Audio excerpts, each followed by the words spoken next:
It was town is what we always called it. Grandma's taking us to town. It was a beautiful memory until I became an adult and realized some of the things that happened that made me think this is not such a pretty place anymore. Growing up here on Silver Dollar Road was so magical. It was the one place you could go, you wasn't worried about being targeted by the law. That property was so valuable, and not from a monetary standpoint, but valuable because of the history. The first owner of the property, he was born in slavery times. My great-grandfather died without a living will. Before he died, he said, whatever you do, don't let the white man have my land. Okay, yeah. This is our beach. This is our land. Right? This is our water, our club, everything.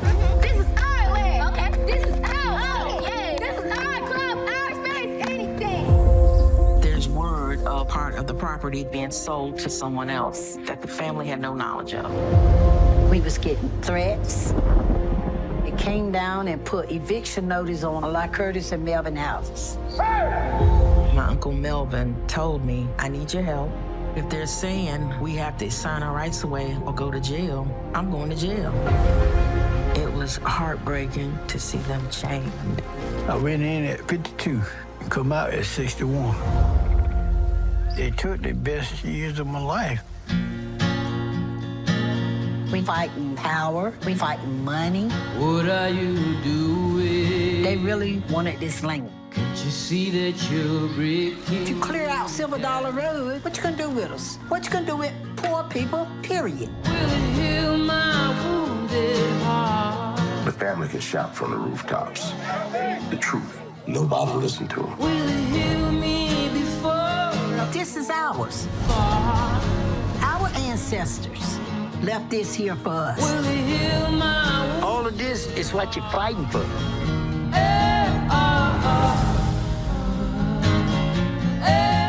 Thank you so much for joining us again. Like whenever you join us, is always for a topic that really delves into like the humanity, but also the trauma of Black history and Black culture. And I think a film like this is very important because, as you mentioned, just on talking to Gil, you said like the want of possession of land is the original sin. Like even going back to the Bible, you know, with Cain and Abel, that their whole situation was about possession, you know, of land and trying to claim that piece. But I think for me, being a Bajan, as like coming from the Caribbean, like yourself, we have this thing about wanting to own our land. You know, in Barbados we call it only a piece of the rock. You know, like it's an island, like it's infinite, same thing as Haiti, and like it's like the land is finite. But yeah, I think for us, for Black people, because of our heritage and because of our history of being brought over forcefully from Africa, being taken from our ancestral home, like owning land isn't necessarily for a lot of us about the greed of owning property. It's about having a connection to the land that we were made to cultivate. You know, our ancestors were forced to cultivate, so we claimed ownership in that way, you know. And so for the family, for the reals, like the owning this land, having possession of this land isn't about corrupting it. It's about just like claiming it as their heritage. So it's their identity. It's their identity as well. Yes, exactly. So talk about just bringing this idea, using the word concept of identity connected to the land, to the story, and how this family was said, this is who we are, this is how we claim our identity. Like, you people brought us here, and now you're trying to take it from us, you know. And so talk about that aspect of the film, and just the aspect of claiming identity and ownership for land that we were made to cultivate and like have, in a sense, have a right to claim. Yeah. Well, as you can see in the film, most of the people from the Reals family, when they talk about this land, you know it's not about money. It's more than that. Of course it's their livelihood, but it's also their peace of mind. I say one of the former military, he said, that's where I come to have peace of mind. When Mammy says, well, that's where we come to not feel targeted or harassed. That's where the children, they say, well, we come there every year in summer vacation, and we meet everybody. And for the community, most Black people in the county, it was the only place to come to the water. Everything else was sold, and they had no access to it. So it's much more than owning the land with a piece of paper. It's also what the land represents for a whole community, like also in an African territory, when land is much more than, it's, and by the way, land as, that's mine, that's very European and capitalistic concept is not as taken like this in most Black community. It's usually the first thing, it's collective. Most of the approach to land is collective. So yes, and you can see it repeated many times in the film itself, that it's not about the money value of that land, but it's what it means. They have 3 cemeteries on that piece of land. 3. I was, one of them we discovered far away. We had to go between the bushes to discover and push back the trees. And so it means that they have been there all their life. Gertrude, the 95, 96 now year-old grandmother, she was born on the land. So those people, that's the only place they knew all their life. So when those 2 grown-up men, basically elderly, are ordered by a judge to say, you have to vacate your land, it doesn't click, it doesn't make sense. And of course they say, we prefer to go to prison. If the choice you're giving us, we'll go to prison. That's strong. That's strong. That it means, and I could see it again. That's something that was my own feeling talking with Curtis, and there was some sort of, sometimes it's not in the film, but it's something that we talk about, is almost like I had to defend the land for everybody else. I did that sacrifice for my mother, Gertrude. You could feel that. It was not just about him losing where his house is. It was about, that's my calling for the family. I need to sacrifice myself. Great, thank you. And yeah, it's not, I don't think it's, for me, I think it's not only about sacrificing for the family, but I think it's for the land itself, because once it becomes developed, it's going to become polluted, it's going to become forever changed. It's not going to be the land that they knew it as. It's not going to be nature. The waterfront is going to change. So I think they well, said that is normal for them. They don't even question that part. There's a particular term. They're like stewards, right? They're stewards of the land, So yeah, like that's part of it as well. Absolutely. And also, don't forget, it's like the last village to defend themselves. It's resistance as well. Because they nobody else have that kind of land in the region anymore. No Black family. They are really the last ones.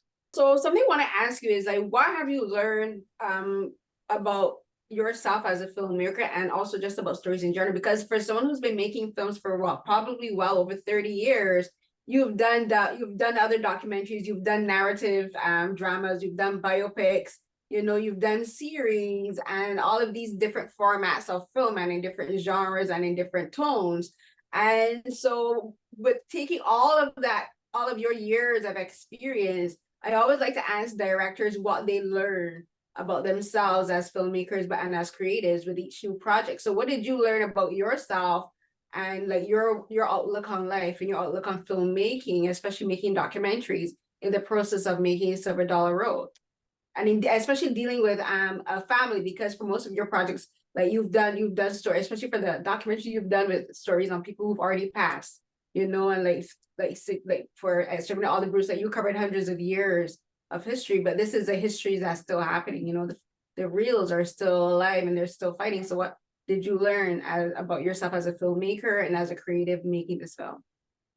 Well, it's a question is hard to answer because I don't work in asking myself what I learned, but for me, each film is a new frontier.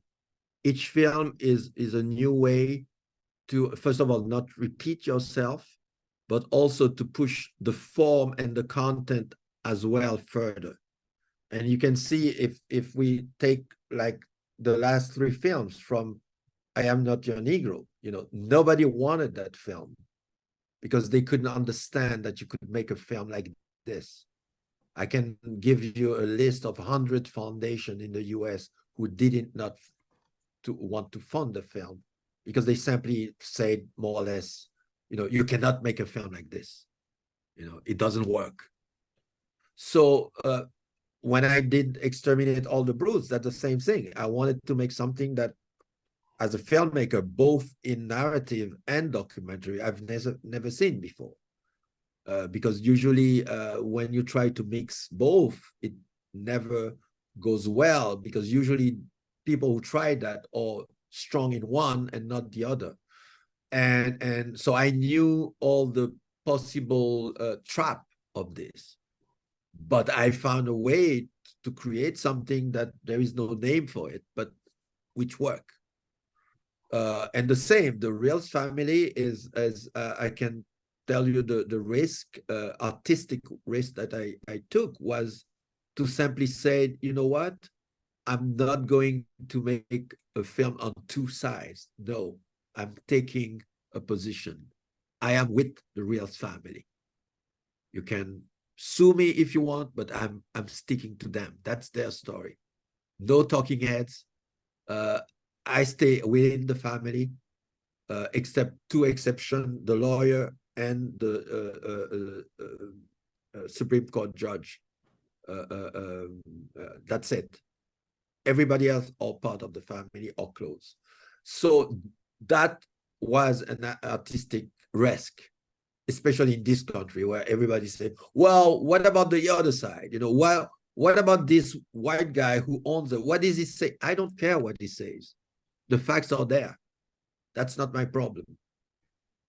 And one last thing, and it's, you can see usually how documentary are made today. It's like almost you are obliged to have a trailer at the beginning so that the viewer knows what it is about. And I said, no, I want people to feel at ease first with this family, to discover they are real human beings. They are not victims. They are not complaining.